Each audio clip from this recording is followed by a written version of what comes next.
আজকে সকালে গেছিলাম দোকানে, তো মাকে গিয়ে বললাম, মা আমার বেদানা খেতে ইচ্ছে করছিল। তাই মা বলছে, তুই বনা বস, আমি বেদানা কিনে নিয়ে এসে দিচ্ছি। তো মাকে বললাম যে মা, আমি তো এখন বড় হয়ে গেছি, তো আমি তো এখন বাজার করতে পারি। তো মা বললো, তবুও তুই পারবি না বেদানা কিনে আনতে, আমি নিয়ে আসছি।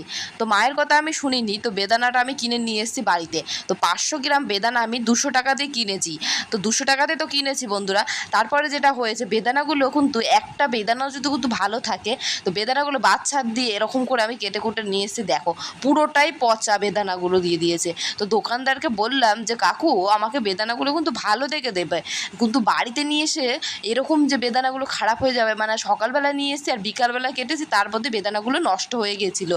আমি তো বেদানা কিনে নিয়ে এসে ডাহা ঠকান ঠকেছি। তো তোমরাও কীরকম বাজার করতে গিয়ে আমার মতন ঠকেছো? যদি ঠকে থাকো কেউ, তাহলে অবশ্যই আমাকে কমেন্ট করে জানিও। আর তোমরা কে কোথা থেকে আমার ভিডিওটা দেখছো সেটাও কমেন্ট করে জানিও। তোমাদের ওই মিষ্টি মিষ্টি নামগুলো কিন্তু আমাকে অবশ্যই বলো, যেন নেক্সট ভিডিওতে তোমাদের নামগুলো